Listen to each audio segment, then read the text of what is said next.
इस वक्त की बड़ी खबर, केंद्रीय मंत्री अनुराग ठाकुर प्रेस कॉन्फ्रेंस कर रहे हैं। आपको सीधे लिए चलते हैं प्रेस कॉन्फ्रेंस। जो महिलाओं के खिलाफ अपराध की घटनाएं बढ़ रही हैं उसकी चिंता की जाए, चर्चा की जाए। और मुख्यमंत्री अशोक गहलोत जी ने राहुल गांधी जी, सोनिया गांधी जी के आदेश पर उसको ही बर्खास्त कर दिया। और उन्होंने क्या कहा, राजेंद्र सिंह हुड्डा जी ने, कि विधानसभा में मैं सीएम से 1-on-1 जवाब मांगूंगा। और बड़ी बात यह कही है, किसी और ने नहीं, जो 4.5 साल राजस्थान की सरकार में, अशोक गहलोत जी की सरकार में मंत्री रहे, उन्होंने कहा प्रदेश में सीएम का इकबाल खत्म हो गया है। ये बहुत बड़ी बात है।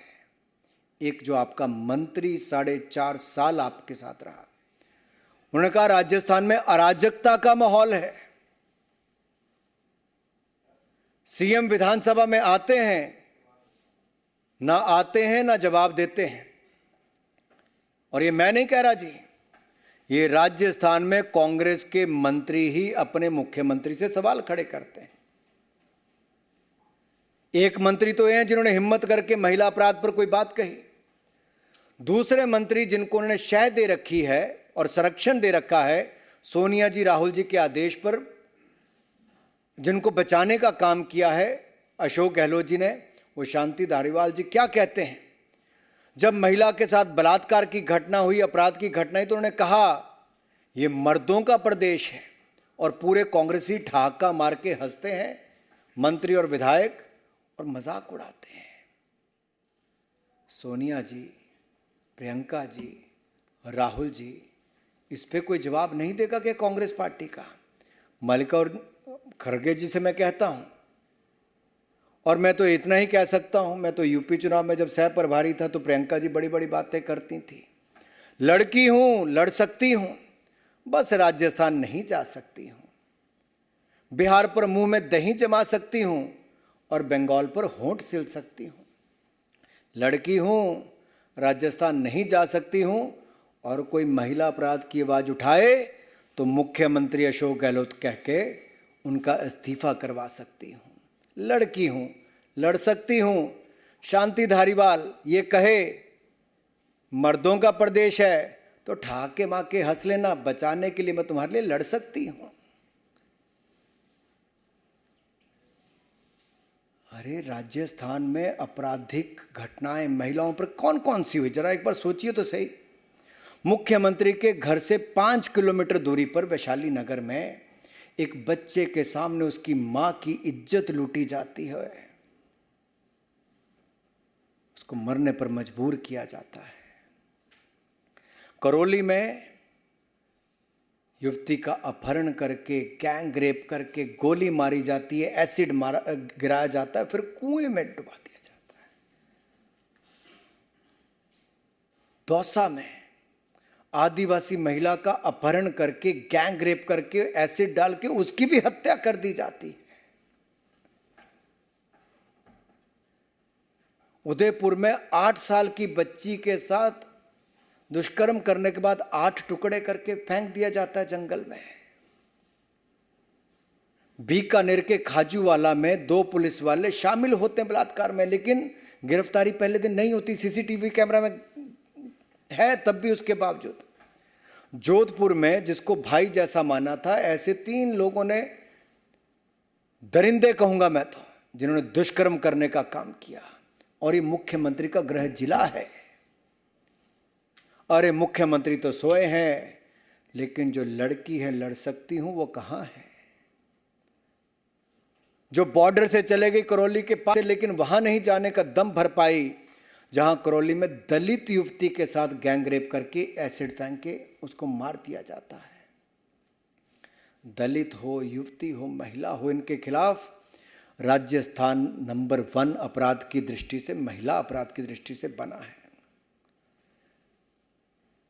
बंगाल भी पीछे नहीं है। बंगाल में चुनाव में बम और हत्या, बैलेट से ज्यादा बम की घटनाएं सुनने को मिली।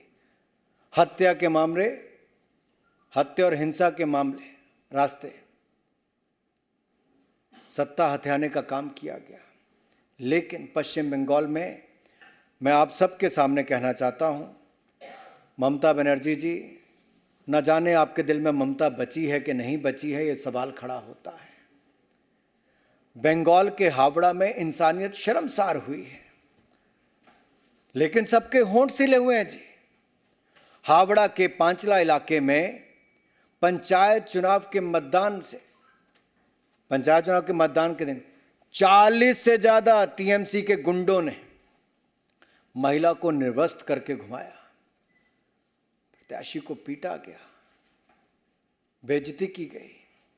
और यही नहीं, बंगाल के ही मालदा में एक जो वीडियो वायरल हो रहा है, मैं तो ऐसे वीडियो दिखाऊंगा भी नहीं, शेयर भी नहीं कर सकता, लेकिन जहां पर 2 महिलाओं को पीट पीट कर अर्धनंग किया जा रहा है और नंगा करके उनको जैसे घुमाया जा रहा है जी, वीडियो बनाए जा रहे हैं। कहां है ममता जी की ममता? कहां है सरकार? कहां कार्रवाई हो पा रही है?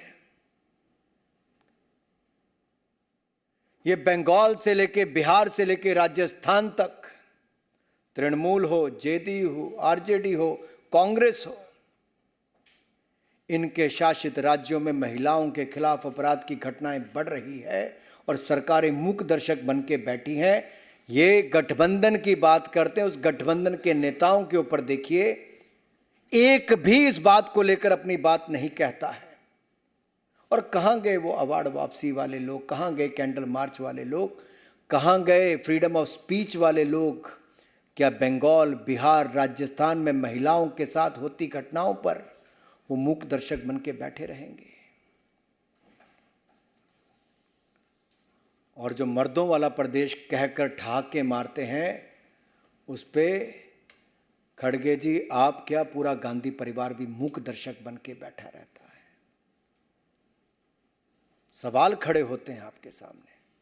और बिहार, बंगाल की यही नहीं, बहुत सारी घटनाएं थी।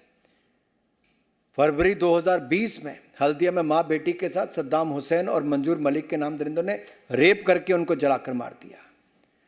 पश्चिम मेदिनीपुरा में, डेबरा में टीएमसी के गुंडों ने आदिवासी महिला के साथ दुष्कर्म के बाद हत्या की। 15 जुलाई को 2020 में नदिया जिला के कृष्णानगर में युवा कार्यकर्ता की हत्या कर दी गई। और अप्रैल 2018 में दक्षिण 24 परगना में बीजेपी की महिला कार्यकर्ता की पिटाई करके उनको भी निर्वस्त्र करके घुमाया गया। 3 फरवरी 2020 को पश्चिम बंगाल के दक्षिण दिनाजपुर जिले में कांग्रेस तृणमूल के ही एक नेता ने कथित गुंडों के साथ 2 महिलाओं के पांव बांध के, हाथ पैर बांधकर जमीन पर घसीटा भी, अभद्र व्यवहार भी किया, हरकतें की। ये सब जनता के सामने है, लेकिन शायद नेशनल मीडिया के परे है। उन लोगों की आवाज़ जो कभी बाकी मुद्दों को लेकर आते हैं, इन घटनाओं पर चुप रहते हैं। कितनी गिनाऊं, कितनी ऐसी महिलाओं के साथ दुष्कर्म की घटनाएं जिनकी आप बीती आपको सुनाऊं। मुझे तो कहते हुए भी कई बार शर्म आती है जिस तरह की घटनाएं इन राज्यों में घट रही है।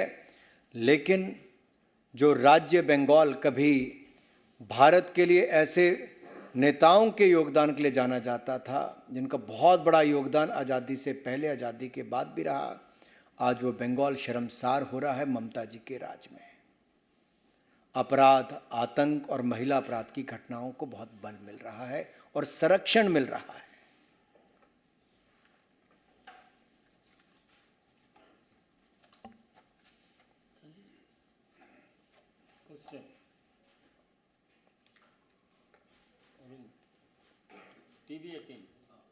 नीरज हूं, न्यूज़ 18 इंडिया से। सवाल ये कि अभी थोड़ी देर पहले राजस्थान के मुख्यमंत्री ने प्रेस वार्ता की।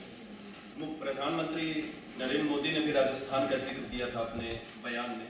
अशोक गहलोत का कहना है कि राजस्थान की भावनाएं आहत हुई और प्रधानमंत्री के ऊपर दुर्व्यवहार के मुद्दे को उठाया है और घटनाएं गिनाई हैं और आरोप लगाया कि विपक्ष की ओर से इन मुद्दों पर ध्यान नहीं दिया जाता।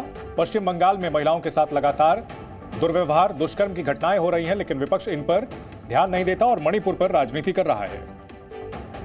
या जब उनका अपना चहेता मंत्री कहता है महिला अपराध पर, अत्याचार पर, दुष्कर्म पर कि मर्दों का प्रदेश है, तो उसमें अशोक गहलोत शर्मसार होते हैं कि नहीं होते हैं? जब उनका अपना मंत्री राजेंद्र गुड़ा सवाल खड़ा करता है कि मुख्यमंत्री ना विधानसभा आते हैं ना जवाब देते हैं, तो उस पर मुख्यमंत्री का क्या कहना है। मेरा अशोक गहलोत जी से सवाल है कि जब उनके अपने मंत्री ने कहा कि सीएम का इकबाल खत्म हो गया, तो क्या मुख्यमंत्री इस्तीफा देंगे कि नहीं देंगे। जब उनके अपने जिले में, गृह जिले में हत्या कर दी जाती है, जला दिया जाता है, और उनके अपने मुख्यमंत्री निवास जयपुर से 5 किलोमीटर की दूरी पर वैशाली नगर में महिला के साथ दुष्कर्म करके उसको मरने पर मजबूर कर दिया जाता है, और एक घटना में एक पति के सामने उसकी पत्नी के साथ बलात्कार करके उसको मारने दिया जाता है, तो इस पे अशोक गहलोत शर्मसार होते कि नहीं होते मुझे नहीं पता। लेकिन मेरा सवाल कांग्रेस के अध्यक्ष खड़गे जी और गांधी परिवार के इन सभी नेताओं से है कि राजस्थान की जिम्मेदारी क्या है, भूल गए हैं। अरे जितने महीने सरकार है उतने महीने तो अपनी जिम्मेदारी निभाएं। और प्रधानमंत्री जी ने सख्त शब्दों में कहा है, कोई भी हो, कितने भी हो, सबके खिलाफ कड़ी कार्रवाई होनी चाहिए और होगी। लेकिन Zee News.